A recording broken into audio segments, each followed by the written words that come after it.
Assalamualaikum warahmatullahi wabarakatuh. Rekan-rekan teman-teman yang berbahagia, kita ketemu ya di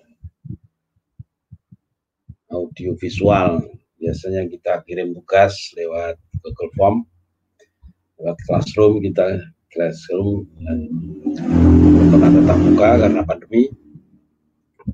Oke, untuk pengantar fikih atau fikih 1, teman-teman semester 1 PAI khususnya, kita akan sampaikan materi, dan ini saya berharap nanti dikomparasikan dengan tulisan yang sudah saya kirim di awal perkuliahan. Kita akan sampaikan madkhal pengantar fi ta'rif fi ilmi al-fiqh wa masadirihi, pengantar terkait dengan pengertian fikih dan sumber-sumber fikih. Ya. Innalil fikhi maknayaini. Fikih itu punya dua makna, dua pengertian. Ahaduhuma lughawiyyun wa tsani istilahi. Pertama adalah makna bahasa, terminologis. Yang kedua adalah makna istilahi, yaitu makna terminologis, etimologis dan terminologis. Pengertian etimologis itu terkait dengan pengertian bahasa, kemudian terminologis adalah pengertian itu ditarik menjadi sebuah istilah khusus. Makna bahasa etimologis dari fikih adalah al-fahmu, paham. Al-faqih yafqahu berarti fahmu. Itu juga digunakan oleh Al-Quran. Allah berfirman, wa ma lihaula'il qaumi la yakaduna yafqahuna haditha. Yafqahuna haditha. Ini adalah di mana la yafhamuna. Oke, di sini di mana faham. Kemudian walakin la tafqahuna tasbihahum. Ketika semesta bertasbih, maka kalian itu tidak menyadari. Karena apa? Anda la tafqahuna tasbihahum, ay la tafhamuna tasbih. Anda tidak paham cara mereka bertasbih. Kemudian secara istilah yang sering kita dengar, teman-teman dengar, adalah ma'rifatul ahkam asy-syar'iyyah al-muta'alliqah bi'amalil mukallafin wa aqwalihim al-muktasabah min adillatiha at-tafsilah. Atau bahasa lain, redaksi lain menyatakan al-ilmu bil ahkam asy-syar'iyyati al-amaliyati al-mustanbah min adillatiha at-tafsiliyah. Pengetahuan, pengertian kita terkait dengan hukum-hukum syara' yang bersifat praktis, al-amaliyah, yang diambil dari dalil-dalil yang rinci. Adillatut tafsiliyah itu yang dimaksud adalah nususum minal Qur'an was sunnah. Nas-nas, teks-teks yang berasal dari Quran maupun hadis. Wa ma yatafarra'u min anhu, dan hal lain yang bersumber kepada keduanya, yaitu ijma dan ijtihad.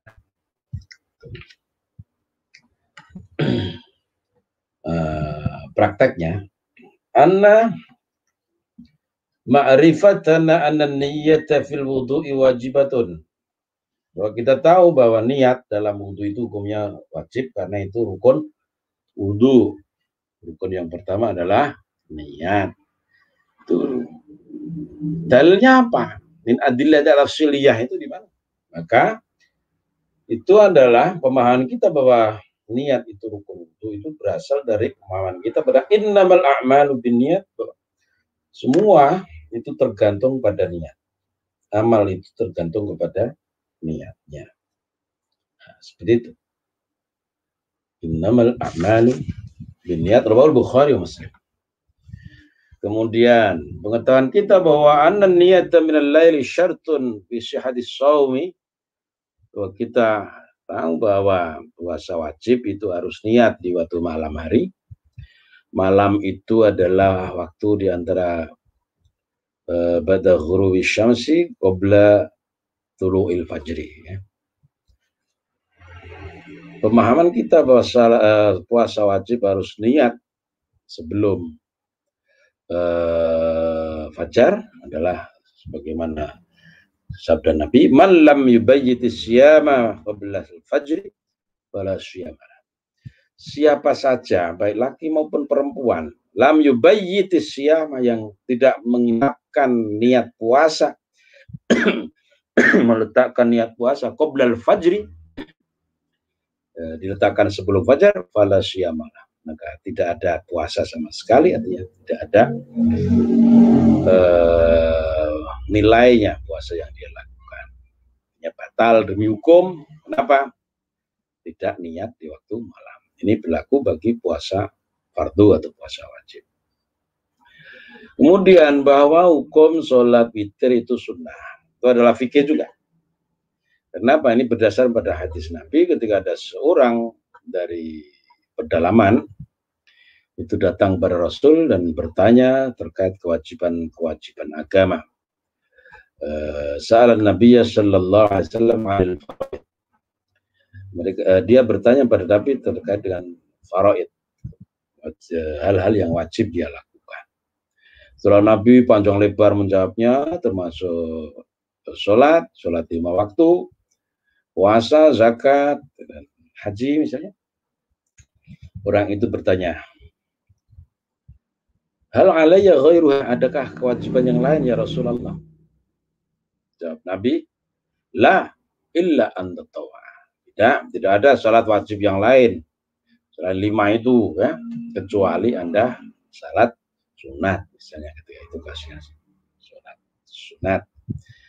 Wal Bukhari wa Muslim.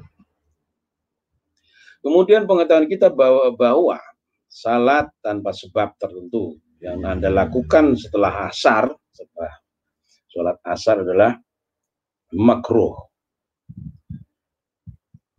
Ya, itu berdasarkan sabda Nabi bahwa Nabi itu melarang salat setelah asar hatta taghrib asy-syams, menunggu sampai terbenamnya matahari. Pengetahuan kita anna masar ra'si wajibatun, bahwa dalam wudu kita wajib mengusap kepala, bagi sebagian kepala, ya. Ini rukun. Itu dari mana? Itu diambil berdasarkan dalil wamsahu biru'usikum. Quran, ayat Quran, wamsahu, dan usaplah kalian biru'usikum, kepala-kepala kalian. Ai min ba'di ra'sikum, sebagian dari kepala kalian. Bisa bagian depan, bagian belakang, gitu. Terus ya, asal itu disebut kepala. Pengetahuan kita seperti itu adalah fikih ketika dipahami secara istilah. Ya, seperti itu, teman-teman. Anda mengatakan bahwa fikih itu ya hukum syar'i itu sendiri. Darsul fikih berarti Anda pelajari fikih, Anda pelajari hukum Islam. Dan berikutnya adalah irtibatul fikih bil aqidah al-islamiyah, keterkaitan antara fikih dan akidah Islamiyah. Bahwa hukum-hukum syara yang ada itu tidak pernah lepas dari nilai-nilai akidah, nilai keyakinan. Itu kunci, ya, kunci. Berarti la yu'man li'anna man lam yu'min billahi ta'ala la yataqayyadu bis-salati wa rasyam. Karena apa? Seorang yang belum beriman pada Allah itu dia tidak ada ikatan kewajiban untuk melakukan ibadah ada wajib salat, tidak ada kewajiban siam. Kenapa? Ada surut, syarat-syarat surutul wujub, ada surutus sihah, ada syarat wajib salat. Pasti yang pertama adalah Islam, balik, berakal, dan seterusnya. Seperti itu. Artinya sebelum dia Islam, maka kewajiban dia adalah Islam. Baru dia dapat melaksanakan kewajiban-kewajiban yang lain. Demikian pula bagi yang belum iman kepada Allah, tidak ada bagian wala yura'im fi af'ali halalan wala haraman. Tidak ada status halal haram apa yang dia makan. Seperti itu. Artinya kita melaksanakan sebagian hukum syara adalah bagian dari bukti keimanan kita kepada Allah Subhanahu wa Ta'ala.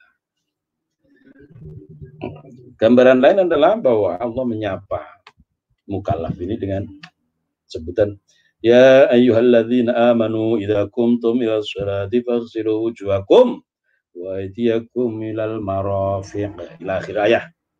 Hei orang yang beriman, Anda salat maka berwudulah. Iman dulu, baru ada perintah salat, baru ada perintah wudu, baru ada perintah salat, baru ada perintah puasa, seterusnya. Alladzina yuqimuna sholata wa yutuna zakata wa hum bil akhirati hum yuqinun. Orang-orang yang mendirikan salat, orang-orang yang menunaikan zakat adalah orang-orang yang percaya, meyakini hari akhir. Seperti itu. Sudah keterjalinan antara aspek akidah Islamiyah dengan syariah atau hukum Islam.